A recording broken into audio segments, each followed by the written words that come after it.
Jangan, ntar dibuka sebagian. Bismillahirrahmanirrahim. Assalamualaikum warahmatullahi wabarakatuh. Teman-teman, perkenalkan kami dari kelompok 2 kelas MN22K yang pada kesempatan ini akan memberikan sebuah materi terkait Undang-Undang Harmonisasi Peraturan Perpajakan. Oke, anggota kelompok 2 dari kelas MN22K terdiri dari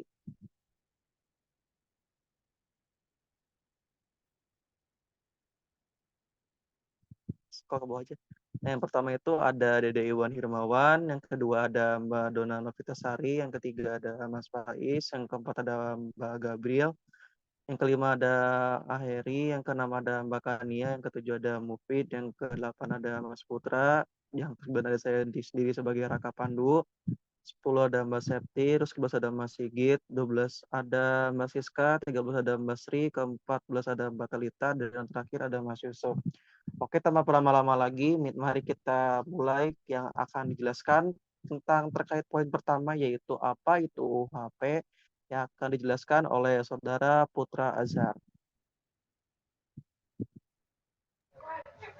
Baik, cek. Nyala ya semuanya ya? Ya, terdengar jelas.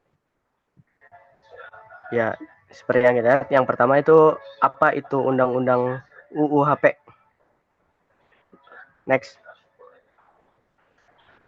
Jadi UU HP secara umum itu Undang-Undang HPP atau Harmonisasi Peraturan Perpajakan yang merupakan terobosan baru untuk mengharmonisasikan berbagai peraturan perpajakan. Salah satunya Undang-Undang UHPP merupakan harmonisasi regulasi perpajakan dan membuat ketentuan regulasi baru yang diharapkan agar mendapatkan undang-undang perpajakan yang lebih adil dan bermanfaat bagi masyarakat. Nah, Undang-Undang HPP juga menjelaskan bahwa diselenggarakannya berdasarkan asas keadilan, kesederhanaan, efisiensi, kepastian hukum, kemanfaatan, dan kepentingan nasional. Undang-Undang HPP dibentuk dengan tujuan diantaranya meningkatkan pertumbuhan perekonomian yang berkelanjutan dan mendukung percepatan pemulihan perekonomian. Selanjutnya, dari sistematika dalam Undang-Undang HPP itu ada 3. Yang pertama, bab 1, asas atau tujuan dan ruang lingkup dalam pasal 1. Yang bab 2, ketentuan umum dan tata cara perpajakan pasal 2. Dan yang ketiga itu pajak penghasilan pasal 3. Selanjutnya akan dibacakan oleh rekan kelompok saya. Silakan. Baik, selanjutnya adalah lalu apa saja sih unsur-unsur yang terkait dalam UU HP? Oke, unsur-unsur yang terkait dalam UU HP sendiri itu ada 3. Yang pertama itu menuju kepada subjek hukum. Subjek hukum sendiri itu meliputi individu, badan hukum, dan entitas lain yang memiliki kapasitas hukum untuk melakukan tindakan hukum. Yang kedua adalah objek hukum. Objek hukum sendiri itu meliputi seperti barang, hak, dan kewajiban yang menjadi subjek dari peraturan-peraturan hukum. Dan yang terakhir adalah akibat hukum. Akibat hukum sendiri itu meliputi diantaranya adalah konsekuensi untuk eh, dampak dari perbuatan hukum yang diatur oleh Undang UU HP. Oke, selanjutnya akan dibacakan oleh Saudara Faiz. Terima kasih. Baik, untuk selanjutnya nomor 3 ada apakah UHP berdampak bagi masyarakat?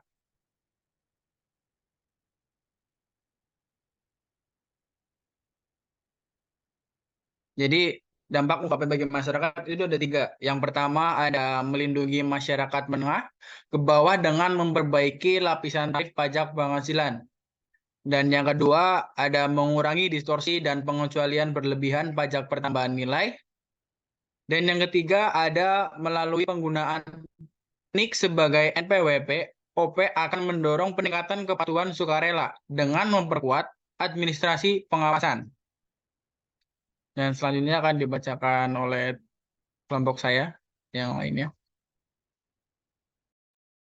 Oke, saya sendiri sini menjelaskan terkait cara kerja Undang-Undang UU HP. Nah, segi cara kerja UHP itu ada apa aja sih? Yang pertama terdiri dari mengubah dan menyatukan beberapa aturan perpajakan. Yang kedua, ada meningkatkan kepastian hukum. Lalu yang ketiga, ada meningkatkan kepatuhan pajak. Yang keempat, ada meningkatkan keadilan dan pemerataan secara umum. Dan yang terakhir yaitu meningkatkan efisiensi dan efektivitas administrasi perpajakan. Next. Lalu ada terkait sanksi administrasi UHP. Nah, sanksi administrasi itu sendiri ini itu dikenakan pada wajib pajak dengan melakukan pembayaran kerugian finansial kepada negara karena pelaksanaan ketentuan perundangan-perundangan yang tidak semestinya. Next.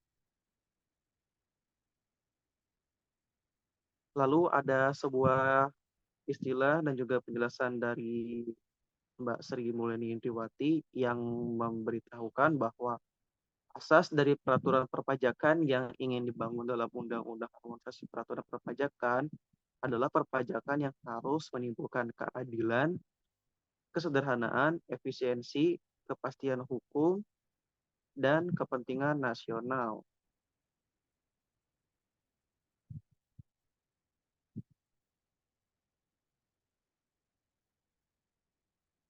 Sekian penjelasan dari kelompok kami. Ada yang ingin ditanyakan? Mau nanya dong, Boleh. Lalu, boleh lihat Faiz di situ slide. ada, maaf masih Faiz di situ ada keterangan habis waktunya nggak mau habis gitu? Ya kok ada keterangannya mau habis?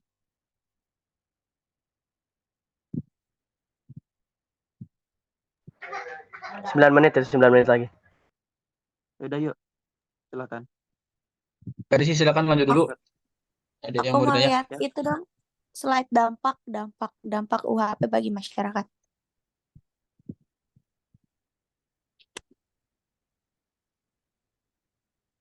Itu sanksi. Nah, itu kan di slide keduanya ada mengurangi distorsi dan pengecualian berlebihan pajak pertambahan nilai. Nah, bisa jelasin nggak apa? Ini kan kalimatnya rancu ya menurut aku. Nah, bisa jelasin nggak secara singkatnya aja, secara simpelnya gitu.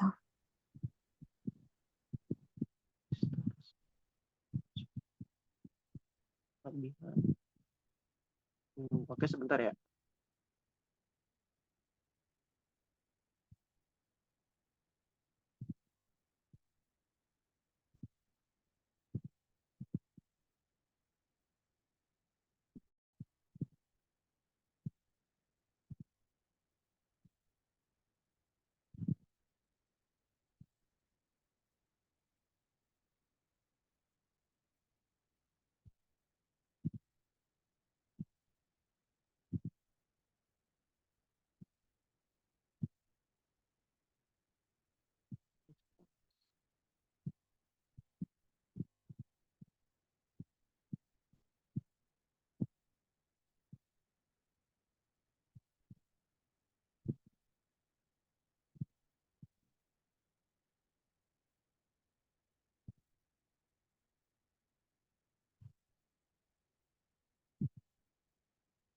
Coba izin menjawab pertanyaan dari saudari Siska. Tadi itu kan yang dampak UHP bagi masyarakat.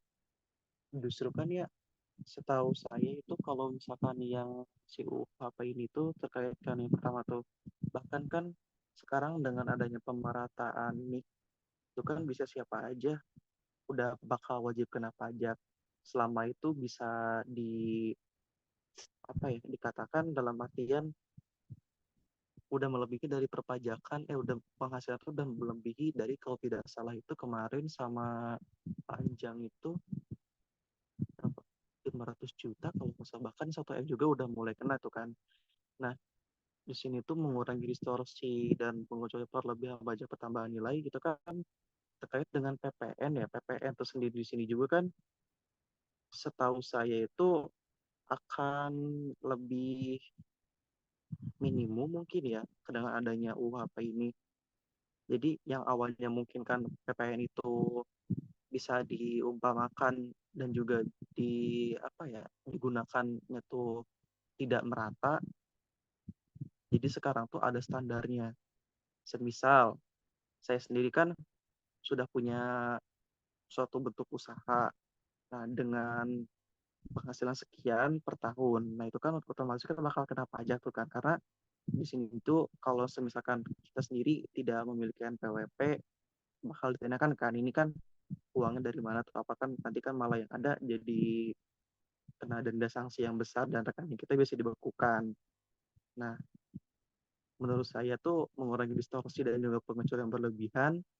Jadi dengan adanya UUHP ini tuh si nilai PPN itu memiliki standar yang secara menyeluruh pertama, dan yang tadi juga kan ada penjelasan terkait pemerataan secara menyeluruh. Jadi mungkin di sini tuh dijelaskan bahwa nanti itu dengan adanya UUHP ini bentuk nilai PPN yang distandarisasikan itu tidak bersebelah seperti itu. Oke, makasih. Nah, kali ya cukup kali ya.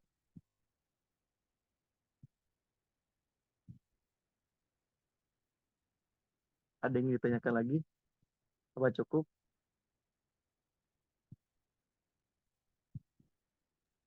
Cukup. Oke, apabila tidak ada yang lagi tanyakan, sekian kami dari kelompok 2 kelas MN22K, kalau lebihnya mohon maaf. Terima kasih. Wassalamualaikum warahmatullahi wabarakatuh. Waalaikumsalam warahmatullahi Waalaikumsalam warahmatullahi wabarakatuh. Wabarakatuh.